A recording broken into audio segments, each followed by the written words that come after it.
رجیم بسم اللہ الرحمن الرحیم۔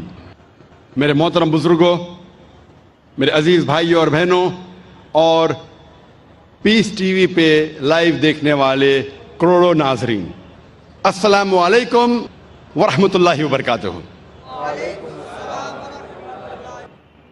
نماز پڑھنے کے جو اہم رکن ہیں وہ قرآن مجید کا ذکر آتا ہے اور باقی کا ذکر آتا ہے حدیث میں، لیکن قرآن کے ذریعے ہمیں پتہ لگتا ہے کہ قرآن مجید میں اللہ سبحانہ وتعالیٰ فرماتے ہیں سورہ بقرہ میں سورہ نمبر 2 آیت نمبر 144 144 اللہ فرماتے ہیں کہ جب بھی آپ نماز کے لیے کھڑے ہوتے ہیں، صلاح کے لیے کھڑے ہوتے ہیں، اپنا رخ مسجد حرام کی طرف کرو۔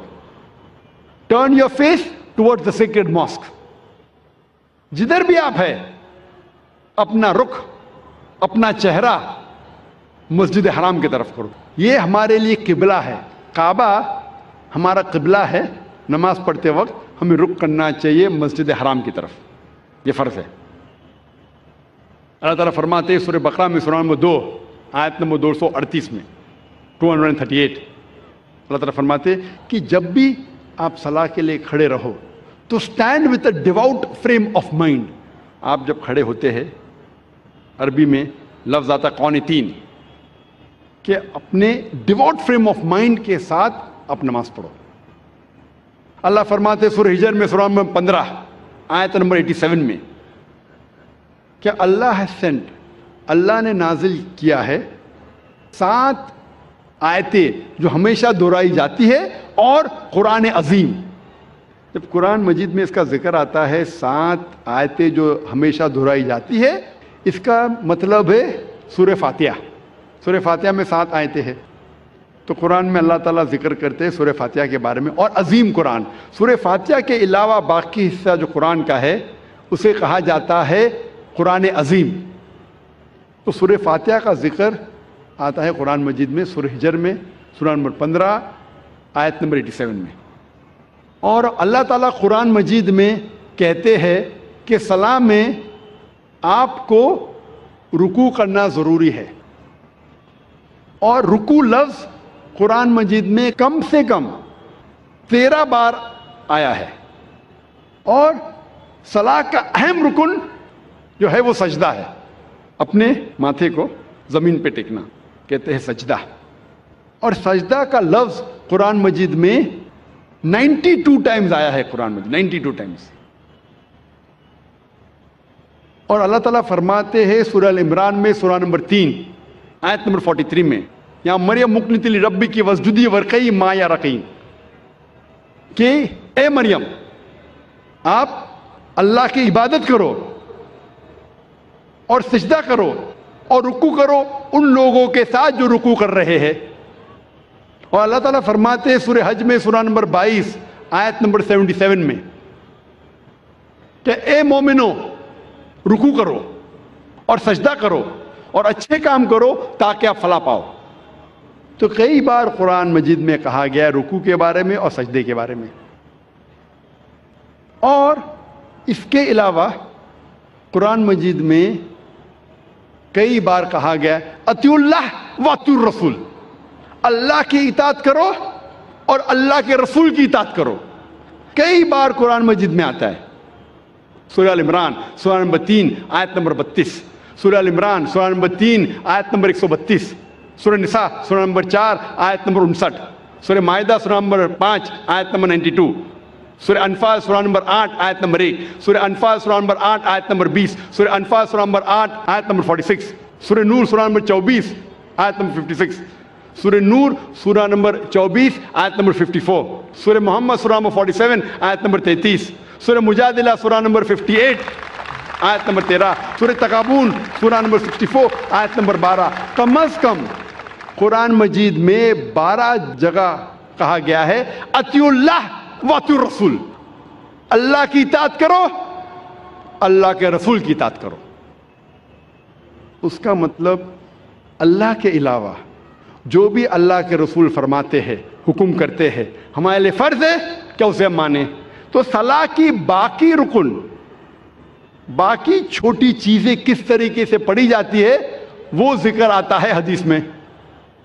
جب اللہ کے رسول کی صحیح حدیث پڑھیں گے تو باقی چیز ہمیں ملتی ہے.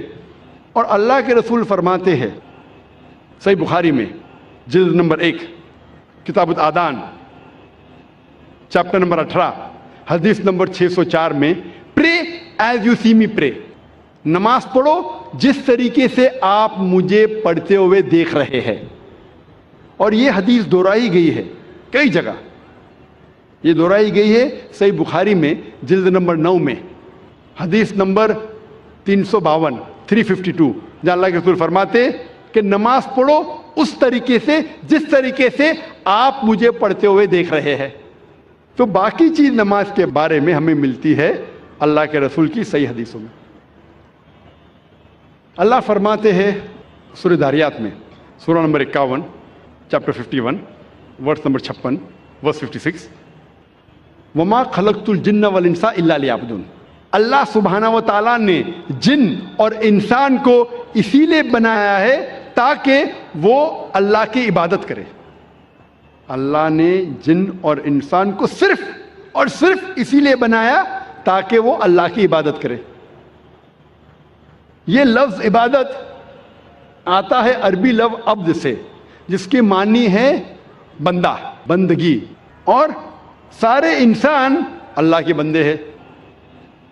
ہمیں فرض ہے کہ ہم ہمارے خالق، ہمارے رب اللہ سبحانہ و تعالیٰ کی عبادت کریں. کئی مسلمانوں کو غلط فہمی ہے کہ صلاح ہی صرف اللہ کی عبادت ہے. صلاح اللہ کی ایک اہم عبادت ہے، سب سے بہترین، لیکن صرف صلاح عبادت نہیں. عبادت کے معنی عبد، بندگی، اللہ کا کہنا ماننا. جب ہم اللہ کا حکم مانتے ہیں تو ہم اللہ کی عبادت کر رہے ہیں. اللہ جس چیز سے ہمیں روکتا ہے ہم اس سے پرہیز کرتے ہیں، ہم اللہ کی عبادت کر رہے ہیں. لیکن سب سے بہترین عبادت ہے صلاح. اور جو انسان صلاح نہیں پڑھتا ہے، صلاح نہیں پڑھنے کے کئی نقصانات ہیں. جو انسان صلاح نہیں پڑھتا اس کا ایمان کمزور ہوتا ہے. ہو سکتا ہے کہ وہ اپنا ایمان بھی گوائے. انسان سوچنے لگتا ہے کہ میرے پاس پیسہ ہے، میرے پاس دولت ہے، عیش ہے، آرام ہے، اللہ سے دور جاتا ہے. صلاح نہیں پڑھتا ہے اور دور جاتا ہے. صلاح نہیں پڑھنے سے آپ کی زندگی میں ڈسپلن نہیں آتا ہے. ہو سکتا ہے کوئی شخص مجھ سے پوچھے گا، میں کئی لوگ کو جانتا ہوں جو صلاح نہیں پڑھتے لیکن ایک دم پابند ہے، اپوائنٹمنٹ کے پابند ہے، ڈسپلن ہے. میں جانتا ہوں کئی مسلمان جو صلاح نہیں پڑھتے لیکن ڈسپلن ہے. کئی غیر مسلمان ہیں جو صلاح نہیں پڑھتے لیکن ایک دم ڈسپلنڈ ہے. اپوائنٹمنٹ دیں گے برابر اس وقت پہ موجود رہیں گے. یہ ڈسپلن کا ذکر ہی نہیں کر رہا ہوں، میں اعلیٰ درجے کی ڈسپلن کی بات کر رہا ہوں. یہ تو نیچے درجے کا ڈسپلن ہے. اور آپ کبھی بھی دیکھیں گے اپوائنٹمنٹ کے بارے میں، اگر کوئی شخص اپنے ملازم کو اپوائنٹمنٹ دے رہا ہے تو اکثر وہ اگر اپوائنٹمنٹ کے پابندی بھی نہیں کریں گا اسے کوئی فرق پڑتا نہیں. میرا ملازم ہے، میں آدھا گھنٹہ لیٹ جاؤں، کیا فرق پڑتا ہے؟ کیونکہ وہ اس سے نیچا ہے. اپوائنٹمنٹ دے 10 بجے کا، آپ پہنچے 10:15 کو پہنچے، 10:30 کو پہنچے، 11 بجے نہیں بھی پہنچے، ملازم ہے، کوئی فرق پڑتا نہیں. اگر آپ اپنے بزنس پارٹنر کو اپوائنٹمنٹ دے رہے، آپ کوشش کریں گے ٹائم پہ رہیں گے. میں میرے بزنس پارٹنر کو تکلیف نہیں دینا، اپوائنٹمنٹ کے ٹائم پہ رہیں گے. جس کو آپ سمجھتے ہیں کہ وہ بہت مشہور اور عزت والا ہے، اگر آپ منسٹر کا اپوائنٹمنٹ لیں گے تو کیا کریں گے؟ 10 منٹ ٹائم کے پہلے پہنچیں گے، آدھا گھنٹہ پہلے پہنچیں گے. اگر وزیر اعظم کا اپوائنٹمنٹ لیں گے آپ ڈریں گے کہ اپوائنٹمنٹ چھوٹنے جائے گا تو آدھا گھنٹہ پہلے پہنچیں گے، 1 گھنٹہ پہلے پہنچیں گے. یہ انسان کی فطرت ہے. جو آپ کے نیچے ہے اس کی آپ قدر نہیں کرتے، جو برابر ہے قدر کرتے، جو اونچا ہے مشہور ہے زیادہ قدر کرتے. اس لحاظ سے اگر مان لو یہ چیز صحیح ہے، مان لو کہ یہ اپوائنٹمنٹ کا طریقہ صحیح ہے کہ اگر ٹکر کا ہے تو میں ٹائم پہ جاؤں، زیادہ اونچا ہے تو اور احتیاط لوگوں. جب آپ کا اپوائنٹمنٹ آپ کے رب کے ساتھ ہے تو کتنی پابندی آپ کو کرنا چاہیے. اور رب کا مقابلہ مخلوق سے کر ہی نہیں سکتے. اگر وزیر کو ملنے کے لیے اتنی پابندی کر رہے تو اپنے رب کو ملنے کے لیے کتنی پابندی کرنا چاہیے آپ کو؟ رب کا مقابلہ وزیر سے ہو ہی نہیں سکتا ہے. وَلَمْ يَكُنْ لَهُ كُفُوًا أَحَدٌ، اس کے جیسا کوئی نہیں ہے. تو میں اس اپوائنٹمنٹ کی بات کر رہا ہوں، اونچے درجے کی. اگر صلاح سے دور رہیں گے تو آپ کی زندگی میں ڈسپلن آئیں گا ہی نہیں. جب وزیر آپ کا تھوڑا فیور کرتا ہے تو آپ ہل جاتے ہیں، اس کے لیے کچھ بھی کرنے کو تیار ہے. ہمارا خالق آپ کو زندگی دی ہے، ہمیں زندگی دی ہے، ہمیں اتنے نعمت دی ہے، ہم کتنا شکر ادا کرتے. اور جو سب سے بہترین نعمت ہے وہ تو ہم کبھی سوچتے بھی نہیں. میں آپ سے پوچھنا چاہتا ہوں کہ سب سے بہترین نعمت کیا ہے جو ضروری ہے آپ کے لیے جینے کے لیے؟ کیا ہے؟ کیا ہے؟ ہوا. شاید آپ نے تقریر سن چکے پہلے. ہاں، میں پوچھنا چاہتا ہوں کتنے لوگ ہمارے خالق کا شکریہ ادا کرتے کہ ہوا جو ہمیں چند منٹوں کے لیے نہیں ملیں گی تو مر جائیں گے. چند منٹوں کے لیے ہوا نہیں ملیں گی، ہم بولتے یا رب شکریہ، آپ نے ہمیں گھر دیا، آپ نے ہمیں گاڑی دی. کتنے لوگ شکریہ ادا کرتے پانی کے لیے، کتنے لوگ شکریہ ادا کرتے ہوا کے لیے. یہ جینے کے لیے ضروری ہے. جب میں نے میرے بچوں سے کمپٹیشن لگائی کہ سب سے زیادہ آپ کیا شکر ادا کریں گے اللہ کا، تو ایک سے بڑھ کر ایک جواب تھا. میری چھوٹی بیٹی رشدہ نے کہا سب سے بہترین میں شکریہ ادا کروں گی اللہ نے ہمیں ایمان دیا. ماشاءاللہ، یہ ہوا سے بھی بہتر ہے.